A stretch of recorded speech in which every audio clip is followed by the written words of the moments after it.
So I hope at this point there's no question in your mind that the time is now, if you haven't already, to start building multi-core and many-core applications, and you don't need to be a ninja programmer to do it. You know, Dave's office is just down from mine, and I've never seen him in a black outfit at any time during the day or night. At this point, I think it's fair to ask the question, well, what lies ahead? What lies beyond multi-core and many-core computing? And our answer is something you may not have heard of. It's called extreme scale computing. This is multi-core and many-core computing at the extremes. Our 10-year goal here is to achieve, nothing modest, a 300x improvement in energy efficiency for computing at the extremes. That means the equivalent, if you're keeping score at home, of 20 picojoules per floating point operation per second. 20 picojoules, right? Trust me, we're orders of magnitude away from that goal today. The example of computing at the extremes that I'll share with you today is this one, the extreme of exascale computing, computing at the ExaFLOPS level. The challenge here is generating that much computing power within a modest 20 megawatt power budget. And if you think that doesn't seem too hard, let me tell you today, a petaflops computer is burning somewhere between 5 and 7 megawatts. So if we just scaled it up by 1,000x, it would be in the gigawatt range, and I'd have to buy everybody a nuclear reactor to run that machine, maybe a couple of nuclear reactors. Well, to help us get a better understanding of extreme scale computing, I'm going to bring out Shaker Borkar now. He's an Intel fellow, and he is the principal investigator on our DARPA-funded, ubiquitous high-performance computing project. Come on out, Shaker. Hi, Justin. Wow, you look natty today. You never looked this good at work. Oh, and you've got your Intel Labs shirt on. Oh, my goodness. I should have worn mine today. You just didn't tell me. If you'd called me, I would have packed it. All right, well, you know, I've just introduced this notion of extreme scale computing. You know, take a minute and, you know, give us a real kind of hard-nosed example of what extreme scale computing will mean as we move towards the end of the decade. Sure. So let's take an example. Let's take an example of a 100 gigaflop system today. If you want that performance, it will require about 200 watts of power. Mm-hmm. With the extreme scale technology, we'd like the same level of compute performance requiring 2 watts or less. Wow. Think about in a handheld, 100 gigaflops in your hand. It's only possible. That's 2 orders of magnitude. Yes. It's only possible if you look at the entire stack and innovate across the entire all aspects of the system. I can believe that. Well, can we see an example of the kind of technology we're creating to deliver those kinds of gains? Sure. So let me give you an example of one technology, what we call near threshold voltage logic. Let's start with the transistor. Today, we operate a transistor at several times its threshold voltage. Now, and the threshold voltage is the voltage at which the transistor turns on. That's correct. The transistor turns on at the threshold, and we operate at several times the threshold because we like performance. One thing we can do is reduce the supply voltage and bring it closer and closer to the threshold of the transistor. I see. And what the theory tells us that it will increase the energy efficiency by about 8x or so.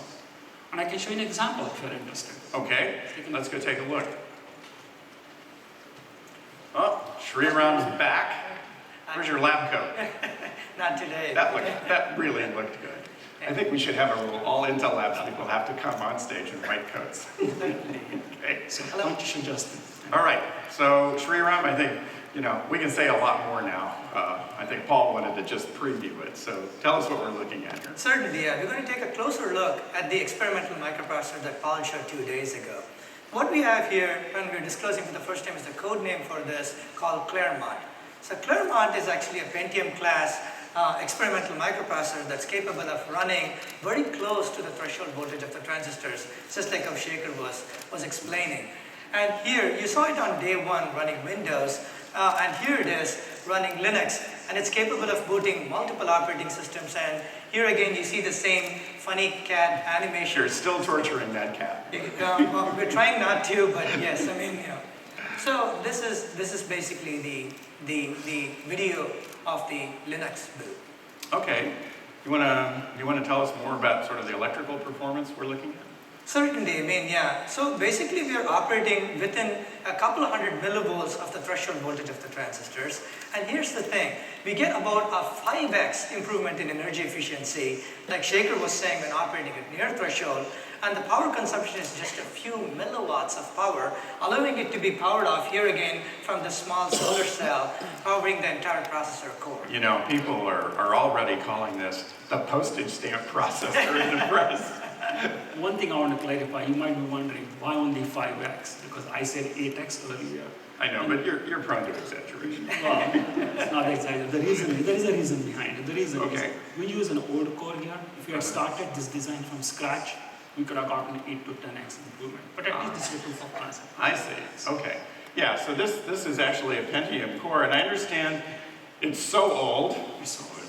makes me feel old when you say that, it's so old that you had a hard time finding Pentium motherboards. That's right, I mean, absolutely. And you actually went out on eBay looking for them? Yes, we did. I mean, you know, we were literally dumpster driving, trying to find all boards that would work. I mean, So here we are at the frontiers of computing, and we're looking at the dumpsters for motherboards. Fantastic. Okay, well, so we've seen how this is working very close to threshold voltage, delivering that kind of actually dramatic increase, 500% increase in energy efficiency, but obviously running very slowly. I mean, the cat's not moving too quickly this morning. What do we do when we want that performance? How do we turn this into a sport? One of for that, let's walk over to the second setup. Basically, one of the capabilities of this technology is its ability to ramp up in frequency, ramp up at higher voltages to deliver the performance that the applications might be asking for. Here we have a second setup, and in this case we're running Windows, and in this case the processor is actually running 10 times faster than the case in the first setup where it was running at near threshold. Here, you may have increased energy consumption, but you do get the performance on demand, emphasizing wide dynamic range capability of the microprocessor. So in fact, using that dynamic range, I see you're running an old version of Quake here. Exactly, yeah. Here's a Quake demo, and you can see that it could really benefit from the 10x improvement in performance that it demands. So it's very important. One other thing I want to add is in our research, we look for a wide dynamic range, so you can get performance as well as energy efficiency. You can tune it in dynamically. Okay, well, we're going to talk more about that in just a second. I think we should thank Sri Ram for another excellent demo. Thank you. Thanks for being here with us.